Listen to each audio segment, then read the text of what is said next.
अथ श्री साई सच्चरित अध्याय 37. श्री गणेशाय नमः. श्री सरस्वत्ये नमः. श्री गुरुभ्यो नमः. श्री कुलदेवताये नमः. श्री सीतारामचंद्राभ्याम नमः.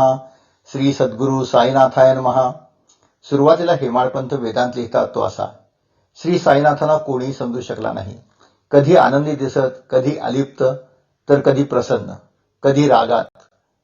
त्यांच्या कृतींचं कोणाला ना कारण कळलं, ना उद्देश, ना अर्थ. स्वर्गलोकापेक्षा सुद्धा बाबांच्या चरणाचे सुख म्हणजेच खरे सुख. स्वर्ग म्हणजे दुसरं काय आहे? वैराग्याचं दुसरं नावच स्वर्ग. जिथं रोग नाही, चिंता नाही, म्हातारपणाचं भय नाही, तो स्वर्ग. पण स्वर्ग हे फक्त विषयभोगाचं ठिकाण आहे. तेथे नारायणाचे पाय नाहीत. जन्म मृत्यूपासून मोक्ष नाही. आणि सुखाचं म्हणाल तर सुख मान्यावर आहे. इंद्राला सिंहासनी बसण्याचं सुख आहे, तर गाढवांना उकिरड्यात लोळण्याचं. दोन्ही सुख एकच. तेव्हा सुखाचं काही खरं नाही. शिवाय पुण्य संपलं की स्वर्गातून हकालपट्टी होते. या उलट भूलोकावर देवाची पूजा, गुणगान, कथावर्णन आहे, तेव्हा भूलोकच बरा. जिचा विषय श्रेय आहे ती विद्या, आणि जिचा विषय प्रेय आहे ती अविद्या. श्रेयाने मोक्ष मिळू शकतो, या उलट प्रेयानं विनाश होतो. श्रेय प्रेमापासून मुक्त होऊन गुरूंचे शरण धरले की अविद्येचा नाश होईल व मोक्ष मिळेल. गुरुपूजा कशी करावी याबद्दल हेमाळपंत लिहितात: गुरु म्हणजेच देव. प्रेमरूपी चंदन त्याच्या भाळी लावा. त्याला दृढ श्रद्धेच्या सिंहासनी स्थापन करा. त्याच्या कटीभोवती भक्तिरूपी गोफ घाला आणि सर्वस्वाचं निंबलवण करून मग आरती करा. अविद्या, माया, काम, कर्म ही मृत्यूची लक्षणे होत.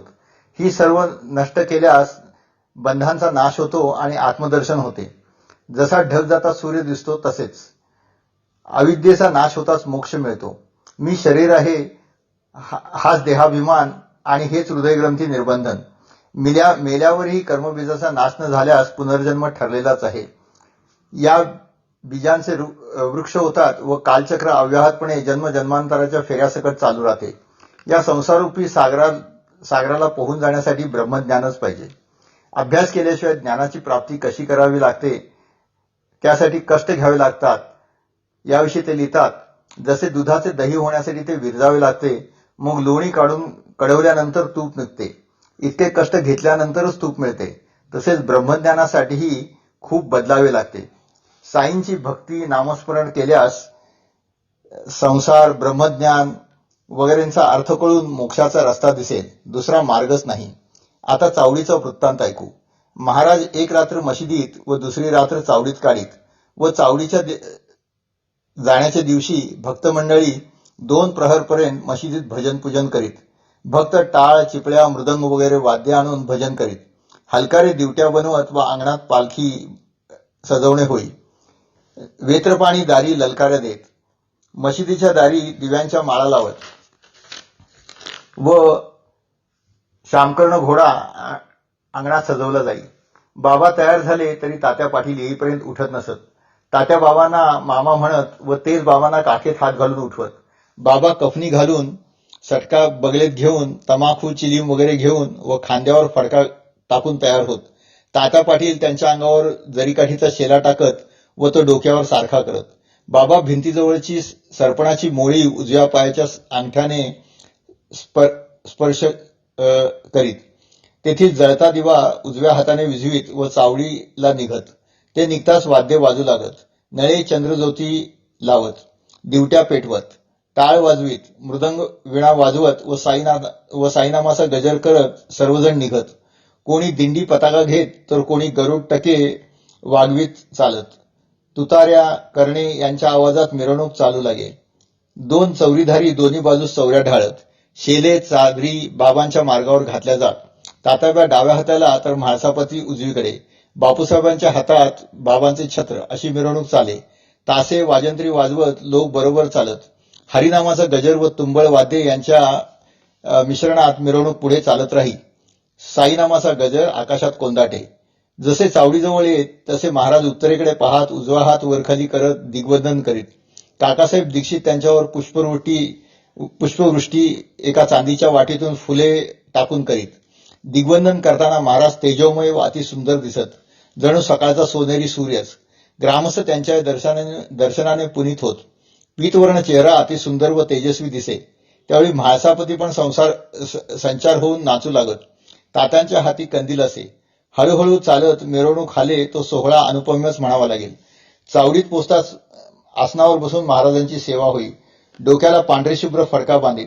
आरशाच्या लखलखाटात सर्व काही दैदिप्यमान दिसे. बाबांना आसनावर लोडास टेकवून बसत, त्यांना दिव्य वस्त्रे घालत व पूजा करीत.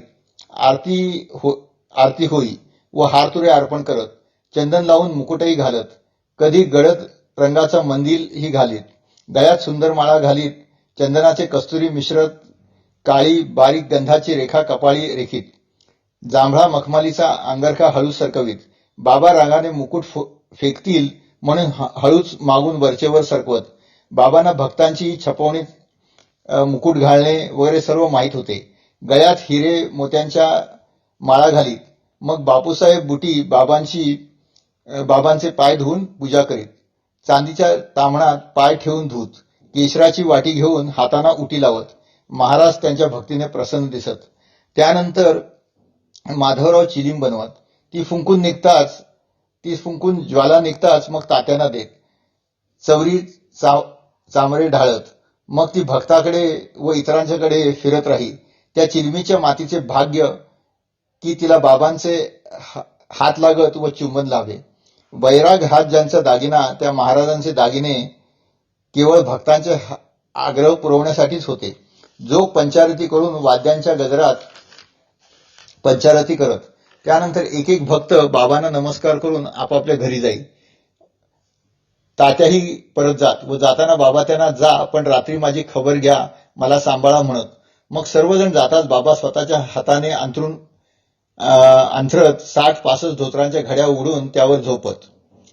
अशा रीतीने चावडीची मिरवणुकी साजरी होई. श्री सद्गुरू साईनाथार्पणमस्तु. शुभम भवतु, शुभम भवतु, शुभम भवतु.